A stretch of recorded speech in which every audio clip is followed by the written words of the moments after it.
देखो जरा बेटा, अच्छा कोलाइड स्टेबल क्यों होता है उसके पीछे का लॉजिक समझते हैं। जैसे मान लो आपके पास ये वाटर है, वाटर में आपने कोई सा भी कोलाइड का पार्टिकल डाल रखा है, ये कोलाइड के पार्टिकल है। कोलाइड के पार्टिकल वाटर में तभी डिस्पर्स रहेंगे जब कोलाइड के पार्टिकल्स पर कोई चार्ज हो और वो चार्ज सारे पार्टिकल्स में सेम हो। यदि इस पार्टिकल पर नेगेटिव चार्ज एडसॉर्ब देन सारे पार्टिकल्स पे कौन सा चार्ज होना चाहिए बेटा, नेगेटिव चार्ज होगा। जब सारे पार्टिकल्स पर नेगेटिव चार्ज होगा देन वो पार्टिकल्स एक दूसरे को रिपेल करेंगे क्या? Yes sir. जब रिपेल करेंगे तो पास पास आ पाएंगे क्या? No sir. इसलिए कोलाइड आपका स्टेबल है, बिकॉज कोलाइड के पार्टिकल्स पे चार्ज होता है, उस चार्ज की वजह से वो पार्टिकल एक दूसरे को रिपेल करते हैं। यदि मैं चार्ज हटा दूं, मान लो ये चार्ज हट गया यहाँ से, कोलाइड के पार्टिकल्स पास पास आ सकते हैं क्या? Yes sir. यदि कोलाइड के पार्टिकल पास पास आए देन कोलाइड क्या हो जाएगा, प्रेसिपिटेट हो जाएगा। तो इसका मतलब ये है कि कोलाइड के स्टेबिलिटी के लिए चार्ज बहुत ज्यादा एसेंशियल है। अब ये चार्ज आता कहाँ से, इस चार्ज का ओरिजिन क्या है, वही आज टॉपिक हमें डिस्कस करना है कि जो चार्ज है वो आता कैसे। तो आज का जो टॉपिक है बेटा वो है origin of electrical charge on colloidal particles. मतलब जो कोलाइड के पार्टिकल्स है उस पर चार्ज कैसे आता है। तो बहुत सारे थ्योरी, पहला थ्योरी देखो क्या है। फर्स्ट थ्योरी बेटा फ्रिक्शनल इलेक्ट्रिफिकेशन।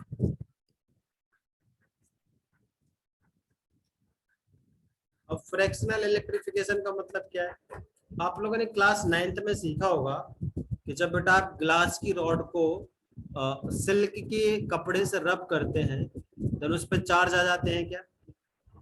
Yes sir. इसी तरीके से आपने सीखा होगा बेटा कि कॉम्ब को जब आप हेयर में रब करते हैं लगातार काफी टाइम के लिए तो उसमें भी चार्ज आ जाते हैं क्या? Yes sir. तो होता क्या है कि वहां पर क्या होता है, म्यूचुअल आपस में रबिंग होती है या फ्रिक्शन की वजह से रबिंग होती है, देन वहां पर चार्ज आ सकते हैं। तो फ्रिक्शनल इलेक्ट्रिफिकेशन का मतलब क्या है कि जो कोलाइड के पार्टिकल हैं वो डिस्पर्जन मीडियम से कोलाइड करेंगे या फिर रब करेंगे तो उससे उन पे क्या आ जाएंगे, चार्ज आ जाएंगे। इसी को बोलते हैं फ्रिक्शनल इलेक्ट्रिफिकेशन। तो डिस्कस करते हैं इसको बेटा। Frictional electrification caused by the mutual rubbing of the colloidal particles with the molecules of the dispersion medium due to the movement of the colloidal particles in the dispersion medium। मतलब जो आपके collide के particle हैं वो लगातार move करेंगे, जब move करेंगे तो डिस्पर्जन मीडियम से टकराएंगे, कोलाइड करेंगे और आपस में रब करेंगे, देन वहां पर क्या आ सकता है, चार्ज आ सकता है। क्लियर क्या?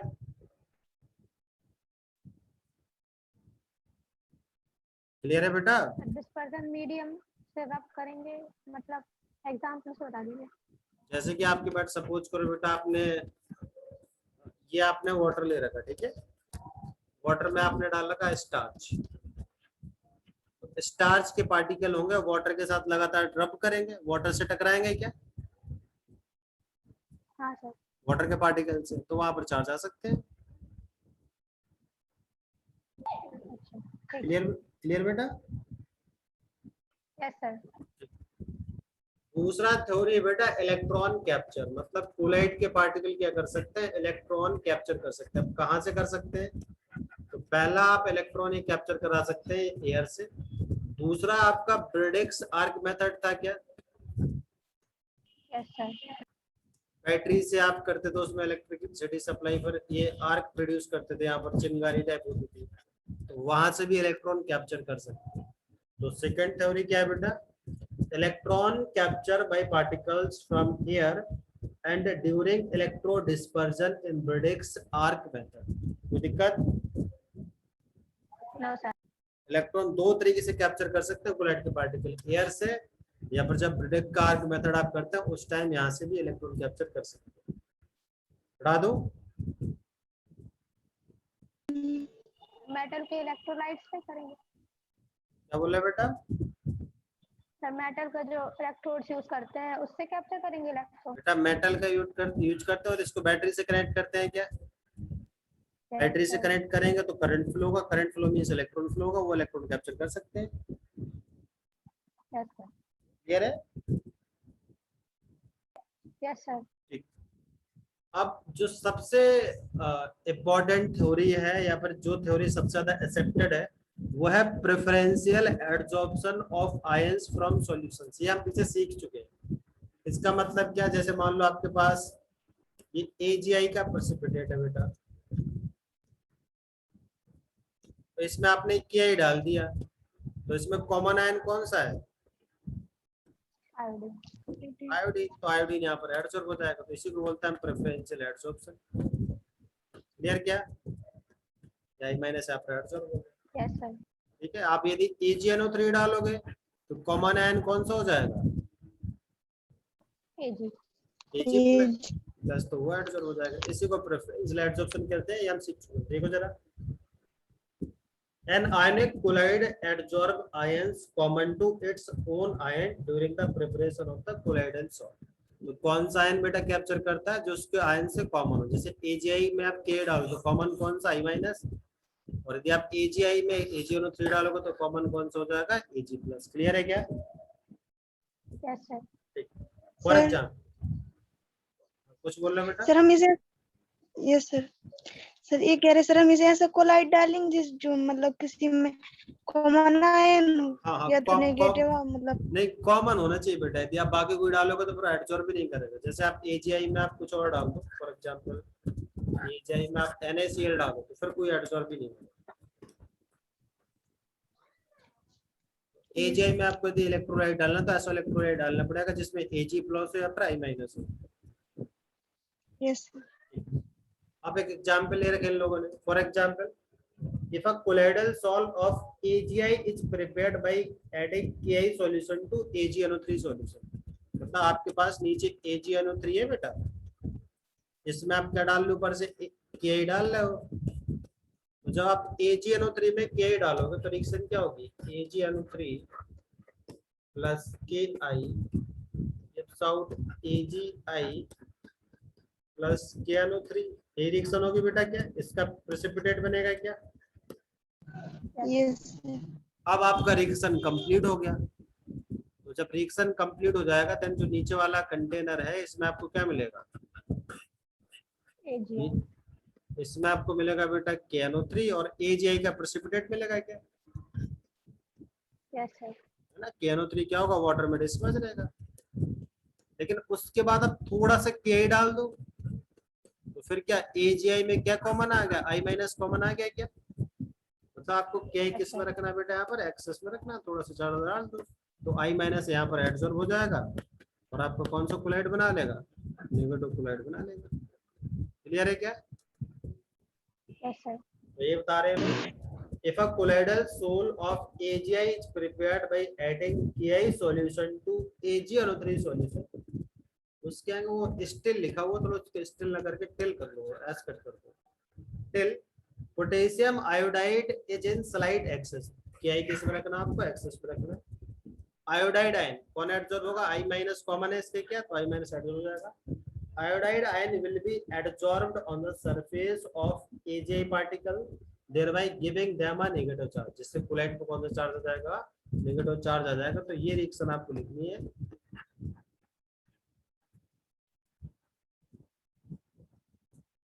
स्पेस छोड़ा हुआ पर ये रिएक्शन लिखनी है आपको।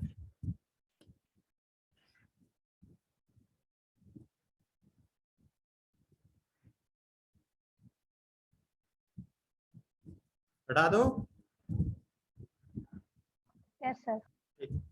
अब दूसरा एक और तरीके इन लोगों ने दे रखा, वो भी डिस्कस कर लेते हैं। उसमें क्या है? On the other hand, if a colloidal solution of AgI is prepared by AgNO3 solution to KI solution, अब कैसे बना रहे? थोड़ा रिवर्स कर दिया।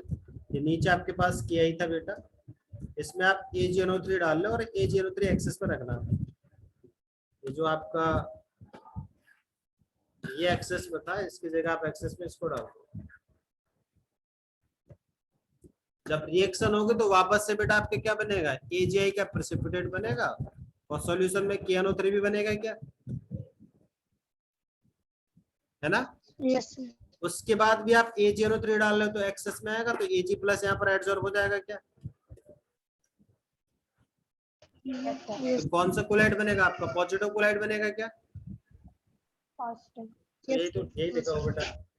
If the colloidal solve of AgI is prepared by adding AgNO3 solution to KI solution till AgNO3 is in slight excess, ये आपको excess में रखना है। Ag plus will be adsorbed thereby giving positive charge to the colloidal particles। अब ये लिखना है एक से नीचे।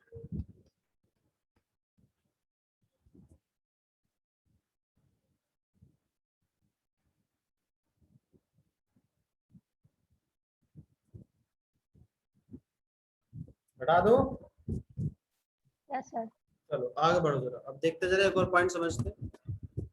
जैसे बेटा आपके पास ये AgI का प्रेसिपिटेट है, इसमें आप Ki डालो। AgI का प्रेसिपिटेट है, आपने Ki डाला। जैसे आप Ki डालोगे, ये AgI का प्रेसिपिटेट की बात करें, Ki डालें तो I माइनस एडजॉर्ब हो जाएगा क्या? Yes, sir. तो K प्लस का सॉल्यूशन में रहेगा क्या? Yes, sir. ऐसे थोड़ी कि K प्लस गायब हो जाएगा, आप K डाल लो तो I माइनस एडजॉर्ब हो जाएगा, K प्लस सॉल्यूशन में रह जाएगा। क्लियर है क्या?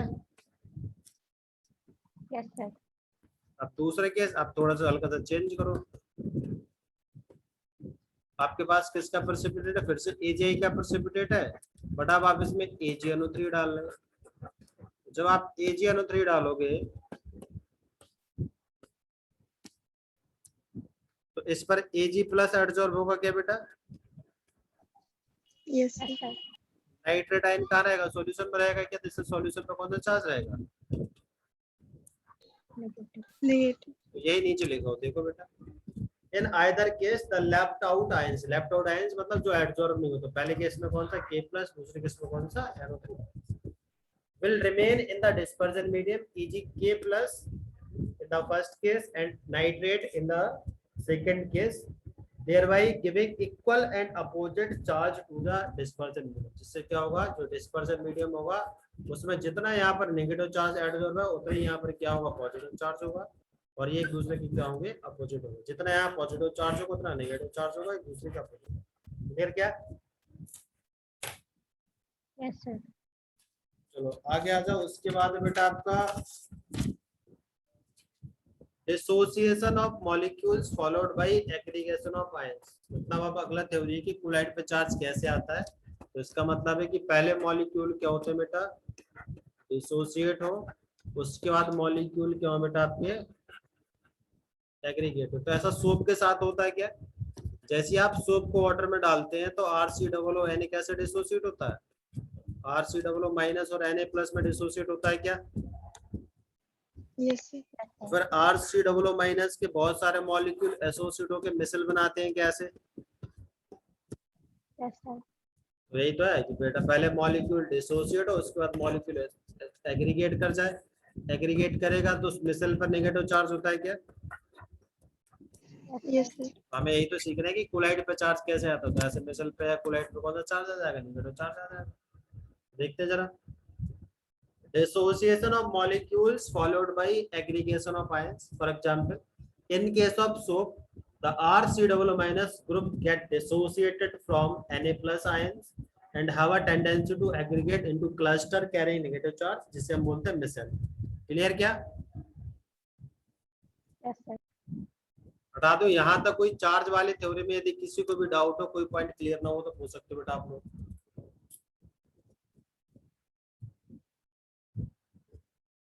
No, sir. ठीक है, तो ये चार्ज वाली थ्योरी खत्म है। उसके बाद बेटा आपका इलेक्ट्रोकाइनेटिक और जीटा पोटेंशियल। अब जरा समझो इसमें क्या है। मान लो बेटा आपके पास ये AgI है और AgI में आपने Ki डाला था, तो कौन सा आयन एडजॉर्ब होगा? Iodine. आयोडीन। तो ये क्या हुआ? आपने इस पे Ki डाला तो I माइनस इस पे क्या हो जाएगा? एडजॉर्ब हो जाएगा।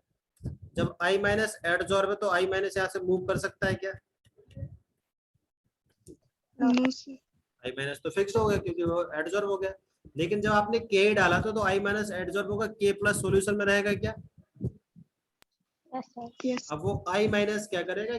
K प्लस को अट्रैक्ट करेगा, तो K प्लस को अपने आसपास रख लेगा, मतलब अपने आसपास अट्रैक्ट करके ले आएगा पास में। बट ये के प्लस तो मूव कर सकता है ना बेटा, यस सर। के प्लस तो एडजॉर्ब नहीं है, तो जो आई माइनस एडजॉर्ब है वो मूव नहीं कर सकता, तो उसे बोलते हैं बेटा फिक्स्ड लेयर। सॉरी, जो आई माइनस एडजॉर्ब है जो मूव नहीं कर सकता उसे बोलते हैं फिक्स्ड लेयर। और जो के प्लस है जो एडजॉर्ब में केवल अट्रैक्ट होके आया है वो मूव कर सकता है, जिसे बोलते हैं मोबाइल लेयर या फिर डिफ्यूज्ड लेयर। यहां तक कोई दिक्कत है क्या? एक बार फिर से रिपीट कर रहा हूँ, किया क्या हमने, आपके पास एजीआई का प्रेसिपिटेट था, उस पर आपने के डाला तो आई माइनस एडजॉर्ब हो गया, और जब आई माइनस एडजॉर्ब है देन आई माइनस मूव नहीं कर पाएगा, देन उसे बोलते हैं हम फिक्स्ड लेयर। अब आई माइनस एडजॉर्ब है देन आई माइनस क्या करेगा, अपोजिटली चार्ज के प्लस को अपने आसपास अट्रैक्ट करेगा, तो के प्लस उसके आसपास आ जाएगा, तो एक के प्लस की लेयर बन जाएगी। लेकिन के प्लस क्या है, मूव कर सकता है बिकॉज वो एडजॉर्ब नहीं है, तो उसे बोलते हैं हम डिफ्यूज लेयर। अब देखो जरा, यहाँ पर इस लेयर पर नेगेटिव चार्ज है, इस लेयर पर पॉजिटिव चार्ज है, चार्ज का सेपरेशन क्रिएट हुआ क्या? Yes sir. और जब भी चार्ज का सेपरेशन होता है वहां पर एक पोटेंशियल जनरेट हो जाता है क्या? Yes sir. तो यहाँ पर भी एक पोटेंशियल जनरेट हो जाएगा, जैसे बोलते हैं हम इलेक्ट्रोकाइनेटिक और जीटा पोटेंशियल। तो देखो जरा यही दे रखा है इसमें, out of the various theories of the origin of charge discussed above, preferential adsorption of ions is considered as the best explanation। जो भी आपने थ्योरी डिस्कस की उसमें सबसे बेस्ट यही कि आप के डालो तो जो कॉमन आयन है वो एडसॉर्ब कर जाए। When one type of ions of the electrolyte adsorbed on the surface of colloidal particle, it forms a fixed layer। कौन सी लेयर बनाएंगे बेटा? Fixed layer। It attracts the counter ions from the medium, forming a second layer which is mobile and is called a diffused layer। कोई दिक्कत यहाँ तक? No sir. ठीक, आगे बढ़ो। The double layer of opposite charges thus formed is called Helmholtz electrical double layer। As a result, a difference of potential exists between the fixed layer and the diffused layer। This potential difference is known as electrokinetic potential और zeta potential। और वहां पर जब हमने bracket लिखा हुआ वहां पर ये लिखना है कि इसको रिप्रेजेंट ऐसे करते हैं इस सिंबल से। तो जो ब्रैकेट है उसमें सिंबल लिख लो उसका, ये ईटा या जीटा जो भी बोलो इसे, और जो ब्लैंक स्पेस है वहां पर ये वाला डायग्राम बनाना है। खाली स्पेस छोड़ा मैंने वहां पर, बेटा खाली स्पेस छोड़ा वहां पर हमने, यस सर।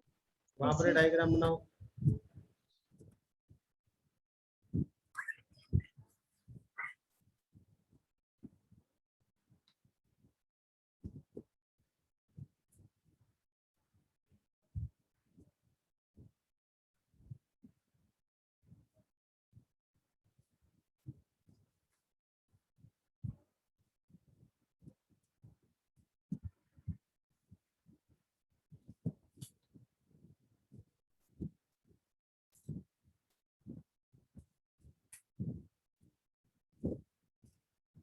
आप उसे यस सर। Yes sir. आगे देखो। अच्छा एक चीज समझो बेटा, जैसे आपको पता करना है, देखो इतना तो आपको अभी पता चला कि कोलाइड के पार्टिकल पे चार्ज होता है। आपको पता ही करना है बेटा कि कोलाइड के पार्टिकल पे कौन सा चार्ज है, पॉजिटिव चार्ज है या नेगेटिव चार्ज है। देन आप कैसे पता कर सकते हैं, एक तरीका बता रहा हूँ मैं आपको। एक आप ट्यूब ले लो ऐसे, इसमें आप कोलाइड को भर दो, कोलाइड को फिल कर दो आप इसमें, आपका डिस्पर्जन मीडियम है, और जो आपके रेड कलर में है कोलाइड के पार्टिकल्स है।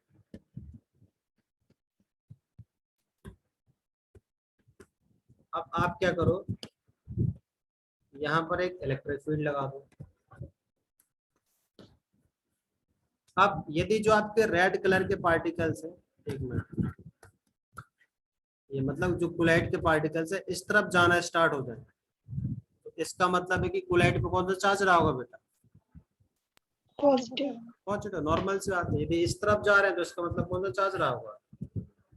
नेगेटिव। नेगेटिव। तो इलेक्ट्रोफोरेसिस एक ऐसा प्रोसेस है जिसमें आप ये पता करते हैं कि जो आपका कोलाइड है उस कोलाइड पर कौन सा चार्ज है। यदि वो कोलाइड आपके नेगेटिव प्लेट की तरफ गया तो उसमें पॉजिटिव चार्ज है, और पॉजिटिव प्लेट की तरफ गया तो नेगेटिव चार्ज है। अब जब ये पार्टिकल्स प्लेट के पास पहुंच जाएंगे तो प्लेट पर क्या है, नेगेटिव चार्ज है, और कोलाइड के पार्टिकल में मान लो पॉजिटिव चार्ज था, तभी तो उस तरफ जाएंगे। तो पॉजिटिव नेगेटिव आपस में न्यूट्रल हो जाएंगे क्या? Yes sir. समझ गए मैं क्या कह रहा हूँ? जब आपके पास कोलाइड के पास Yes. आपका जो कोलाइड है उसमें पॉजिटिव चार्ज था तो नेगेटिव प्लेट की तरफ जाएंगे, और नेगेटिव प्लेट की तरफ गए तो नेगेटिव प्लेट पर जाके क्या हो जाएंगे? वो न्यूट्रल हो जाएंगे। और देख कोलाइड का पार्टिकल न्यूट्रल होगा तो कोलाइड अनस्टेबल हो जाएगा क्या? Yes sir. तो यदि आपको चार्ज पता करना तो केवल थोड़ी देर के लिए करना, जिससे कि हल्का सा पार्टिकल का आपको मूवमेंट पता चल जाए कि कहाँ जा रहा है, बस उतने में आप प्रोसेस रोक दो। यदि आप नहीं रोकोगे प्रोसेस तो पूरा कोलाइड क्या हो जाएगा? आपका अनस्टेबल हो जाएगा, पूरा मतलब प्रेसिपिटेट हो जाएगा, कोगुलेट हो जाएगा। क्लियर है क्या? Yes sir. Yes, sir. Coagulation क्या है बेटा? कोगुलेशन एक ऐसा प्रोसेस है जिसमें आप कोलाइड के पार्टिकल्स को इलेक्ट्रिक फील्ड के इन्फ्लुएंस में मूव कराते हैं। क्यों मूव कराते हैं? जिससे कि आपको ये पता चल जाए कि कोलाइड के पार्टिकल पे कौन सा चार्ज है, पॉजिटिव चार्ज है, नेगेटिव चार्ज है। लेकिन ये प्रोसेस आपको थोड़ी देर के लिए करना है। यदि आप बहुत ज्यादा देर के लिए करेंगे तो जो कोलाइड के पार्टिकल हैं वो अपोजिटली चार्ज इलेक्ट्रोड पर जाएंगे और न्यूट्रल हो जाएंगे, जिससे कोलाइड क्या हो जाएगा? अनस्टेबल हो जाएगा, फिर कोलाइड क्या हो जाएगा? कोगुलेट हो जाएगा। क्लियर? Yes sir. तो देखते हैं इलेक्ट्रोफोरेसिस और कैटाफोरेसिस। The movement of colloidal particles under the influence of an electric field is called electrophoresis or cataphoresis. As soon as the colloidal particles reach the oppositely charged electrodes, they get neutralized and hence coagulated. ठीक है, नीचे देखो diagram देखो। जो पहला diagram है उसमें collide के पार्टिकल पूरे सॉल्यूशन में डिस्पर्स है क्या बेटा? बिफोर वाले डायग्राम में बेटा देखो जरा, है ना? Yes, sir. और आफ्टर वाले डायग्राम में देख रहा हो बेटा, सारे के सारे पार्टिकल पॉजिटिव प्लेट की तरफ चले गए हैं क्या?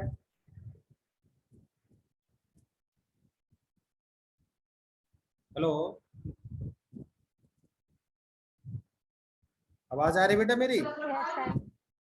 इसका मतलब जो आपको एग्जाम्पल दे रखा है उसमें जो कोलाइड है उस कोलाइड पे कौन सा चार्ज है? पॉजिटिव चार्ज है, नेगेटिव चार्ज है? नेगेटिव। Negative charge. क्लियर है क्या?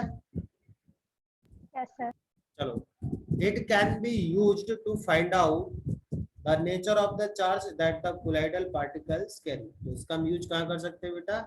इसका यूज यहाँ पर कर सकते हैं कि जो कोलाइड के पार्टिकल्स है उन पर कौन सा चार्ज प्रेजेंट है। क्लियर है क्या? Yes sir.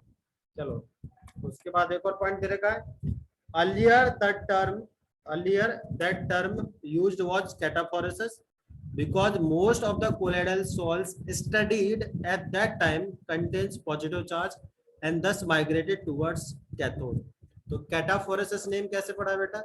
कि जब पहले के टाइम पे जब इन लोगों ने चेक किया होगा कि कोलाइड के पार्टिकल पे कौन सा चार्ज है, तो मैक्सिमम पे उनको क्या देखा? पॉजिटिव चार्ज देखा। वो किसकी तरफ जा रहे थे? कैथोड की तरफ जा रहे थे, इसलिए इनका नेम क्या दे दिया उन लोगों ने? कैटाफोरेसिस। लेकिन ऐसा जरूरी है कि बेटा कोलाइड के पार्टिकल पे क्या हो? पॉजिटिव चार्ज हो? No sir. अब तो नेगेटिव भी हो सकता, तो पहले यूज करते थे कैटाफोरेसिस, अब उसकी जगह हम क्या यूज करते हैं? इलेक्ट्रोफोरेसिस। तो कभी कभी यदि आपको कैटाफोरेसिस मिल जाए तो कंफ्यूज नहीं होना, कैटाफोरेसिस पहले यूज करते थे। क्लियर? Yes sir. अगला है बेटा इलेक्ट्रोऑस्मोसिस। जो आपका ऑस्मोसिस होता है वो नॉर्मल होता है, इलेक्ट्रोऑस्मोसिस के इलेक्ट्रिक फील्ड में आप करा दो। तो ऑस्मोसिस में बेटा किसके पार्टिकल मूव करते हैं? डिस्पर्स्ड फेज के पार्टिकल मूव करेंगे, या फिर डिस्पर्जन मीडियम मूव करेगा ऑस्मोसिस में?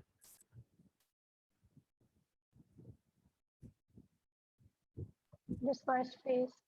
डिस्पर्स्ड फेज मूव करेगा। ये बस कंपार्टमेंट बना दो ऐसे। ये वाटर ले लो आप, वाटर में कोलाइड के पार्टिकल डाल दो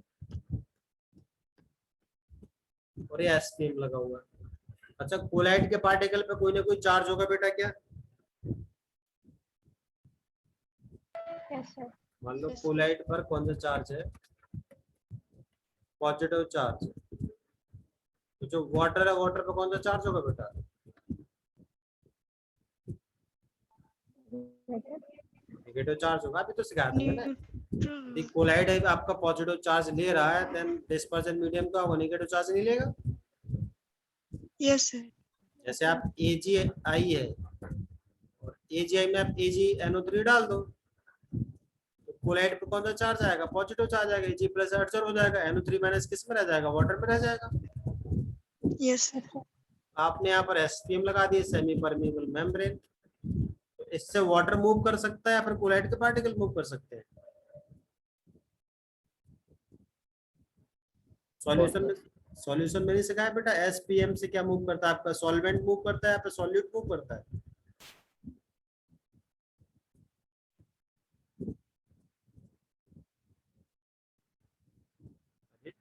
ये सिखाया बेटा हमने, उसमें क्या बोलते हैं सेकेंड चैप्टर में, कि SPM के पोर का साइज इतना स्मॉल होता है जिससे केवल सॉल्वेंट मूव कर सकता है, सॉल्यूट मूव नहीं कर सकता है।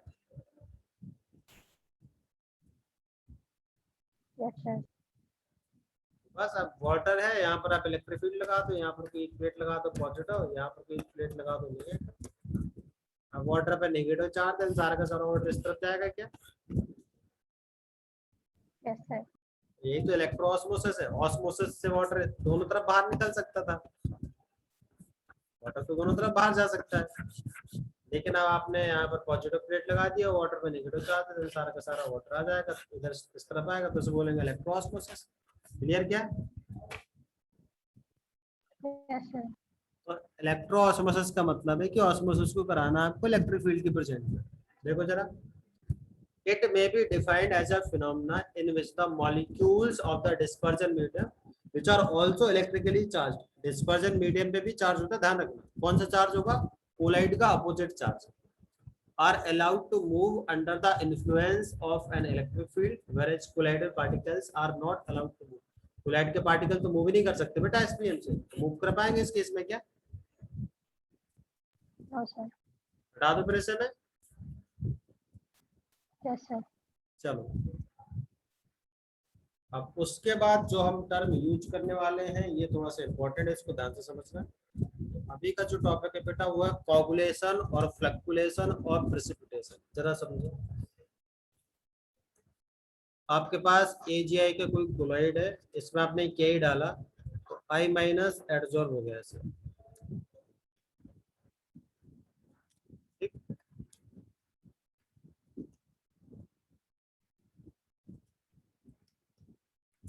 अब इसमें यदि आप कोई इलेक्ट्रोलाइट डालो तो ये नेगेटिव चार्ज न्यूट्रल हो सकता है क्या।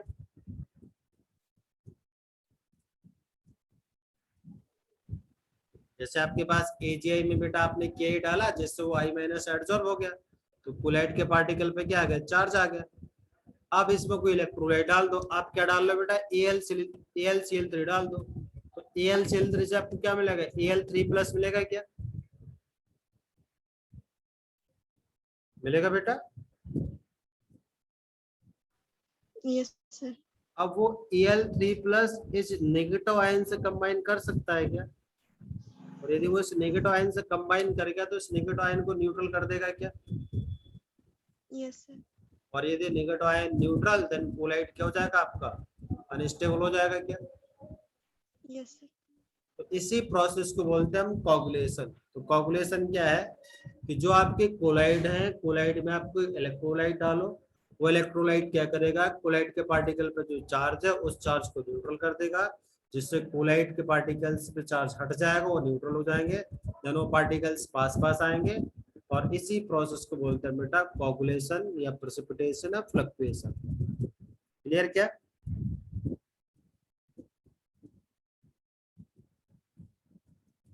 क्लियर है बेटा। सर एक बार फिर से बता दीजिए। मैं बता रहा हूँ बेटा, जैसे आपके पास AgI का कोलाइड है, उस पर आपका नेगेटिव चार्ज एडजॉर्ब है, ठीक है। अब इसमें आप AlCl3 डाल लो, तो AlCl3 में Al3 प्लस आएगा क्या, वो Al3 प्लस इस नेगेटिव चार्ज से कंबाइन करके इसको न्यूट्रल कर सकता है क्या। Yes sir. और यदि इसको उसने न्यूट्रल कर दिया तो कोलाइड पे कोई चार्ज नहीं बचेगा, कोलाइड न्यूट्रल, कोलाइड न्यूट्रल तो कोलाइड क्या हो जाएगा, अनस्टेबल। अनस्टेबल हो जाएगा। ध्यान रखना, AlCl3 डाल तो आपने Cl माइनस भी जाएगा इसमें, लेकिन Cl माइनस इससे कंबाइन नहीं करेगा, उसको कोई काम नहीं है यहाँ पर। काम किसका? Al3+ का। तो कोगुलेशन क्या है बेटा?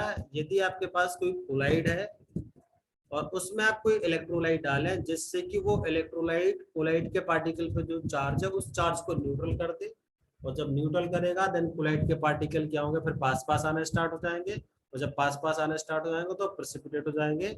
इसी प्रोसेस को बोलते हैं हम कोगुलेशन, फ्लक्चुएशन और प्रेसिपिटेशन।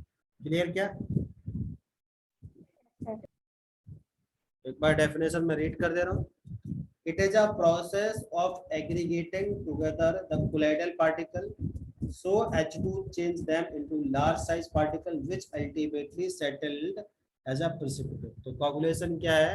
तो जो कोलाइड के पार्टिकल्स है उनको आपको एग्रीगेट करना है, एग्रीगेट करके उनका पार्टिकल साइज क्या करना है? आपको बढ़ा देना है।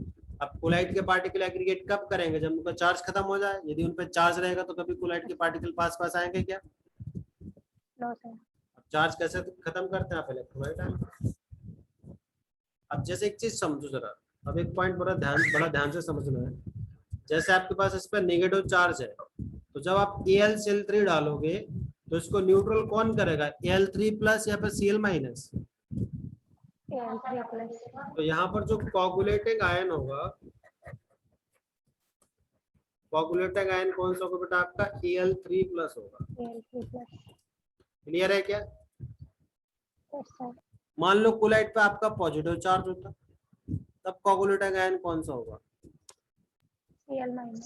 Cl-। तो इसका मतलब ये है कि कोगुलेटिंग आयन बेटा वो आयन होता है जिसपे कोलाइड का अपोजिट चार्ज होता है क्या? Yes sir. यदि कोलाइड पर पॉजिटिव चार्ज है देन आपका कोगुलेटिंग आयन कौन सा होगा?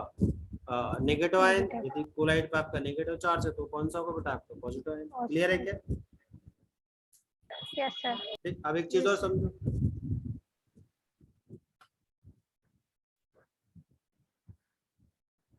मान लो इस पर आपका 6 यूनिट नेगेटिव चार्ज है,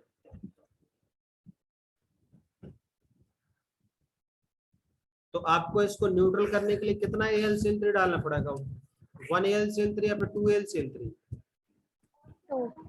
2, क्योंकि Al पर 1 Al पर 3 यूनिट पॉजिटिव चार्ज होता है। यदि आप 2 डाल दोगे तो 6 यूनिट पॉजिटिव चार्ज आ जाएगा क्या? Yes sir. तो आपको 2 AlCl3 डालना पड़ेगा। लेकिन मैं बोलूं बेटा मुझे MgCl2 से कराना है, तो कितना MgCl2 डालना पड़ेगा? 3 डालना पड़ेगा। लेकिन अब मैं बोल रहा हूँ मुझे NaCl से कराना, तो कितना NaCl डालना पड़ेगा? 6। आप 2Al3+ डालोगे या फिर Al3+ आपको डालना पड़ेगा 2, Mg2+ डालना पड़ेगा आपको 3, और Na+ डालना पड़ेगा आपको 6। तो किसकी कोगुलेटिंग पावर ज्यादा हुई? Al3+ की, Mg2+ की या फिर Na+ की? Al3+। Al3+ की कोगुलेटिंग पावर ज्यादा है क्योंकि उसने दो Al3 से ही काम, AlCl3 से काम चल गया। और सबसे कम किसकी है? NaCl। Na+ की। तो इसका मतलब ये है कि यदि आयन पर चार्ज ज्यादा है तो उसकी कोगुलेटिंग पावर ज्यादा होगी क्या? Yes sir. हम एक स्टेटमेंट बोल सकते हैं, कोगुलेटिंग पावर, ये लिख लेना कहीं पर, directly proportional to charge of ion. Clear क्या?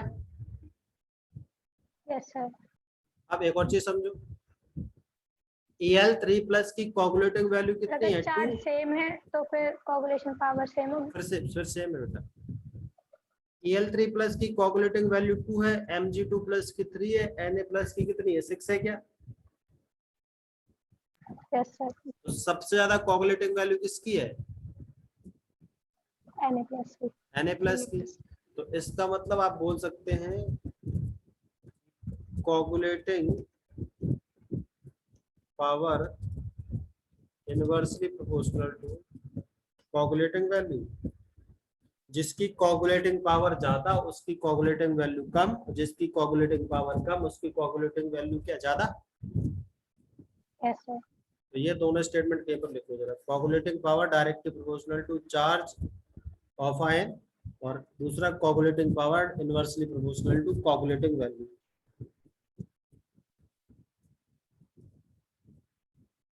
क्लियर? Yes sir. चलो आगे बढ़ो जरा, क्या लिखा हुआ? coagulation is generally brought about by the addition of electrolyte. coagulation कैसे करते हैं आप? electrolyte ऐड करके करते हैं. When an electrolyte is added to a colloidal solution, the particles of the salt take up the ions which are oppositely charged. तो soul के particle कौन सा आयन लेते हैं? जो अपोजिटली चार्ज है. इस पे I माइनस होते हैं, यहाँ से क्या लेंगे? Al3 प्लस लेंगे क्या? Yes sir. ठीक है. यदि मान लो यहाँ पर प्लस होता देन कौन सा लेते हो? Cl minus. Cl minus. And thus get neutralized. इस तरीके से न्यूट्रल हो जाएंगे. The ion responsible for neutralization of charge on the colloidal particle is called coagulating ion or fluctuating ion. जब इस पर पॉजिटिव चार्ज है देन coagulating ion क्लोराइड होगा क्या? Yes sir. जब इस पर नेगेटिव चार्ज होगा तब कौन होगा coagulating ion? एल्यूमिनियम. Aluminum. ठीक. The neutral particles then start accumulating to form particles of larger size which settle down. कोई दिक्कत इसमें? ठीक. अब coagulating वैल्यू मैं आपको समझा चुका हूं क्या है. अब स्टैंडर्डाइज ने ऐसे कर दिया. आपके पास 1 लीटर क्लोराइड है, आप इसमें कोई इलेक्ट्रोलाइट डाल रहे हैं तो 1 लीटर क्लोराइड को न्यूट्रलाइज करने के लिए आप जितना इलेक्ट्रोलाइट डालेंगे उसे बोलते हैं हम कोagulating वैल्यू या फिर फ्लक्चुएशन वैल्यू या फिर प्रेसिपिटेशन वैल्यू. क्लियर क्या? Yes sir. The minimum amount of an electrolyte, और अमाउंट किस में लेनी है? हमें मिलीमोल्स में लेनी है. that must be added to 1 liter of a colloidal solution so as to bring about complete coagulation is called the coagulation or fluctuation or precipitation value of the electrolyte. Thus, smaller is the coagulation value of an electrolyte, greater is its coagulating or precipitating power. इसका मतलब क्या है?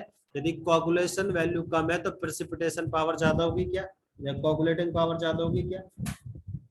Yes अभी just लिखा था मैंने coagulating power inversely proportional to coagulating value. लिखा था नहीं लिखा था? Yes sir. Yes sir. समझ गए ना? तो ये बोल रहे हैं कि यदि आपकी coagulating value कम है तो इसका मतलब है कि आपकी coagulating power क्या होगी? ज्यादा होगी. क्लियर? Yes sir. चलो बाकी डिस्कस करते हैं बेटा नेक्स्ट क्लास में.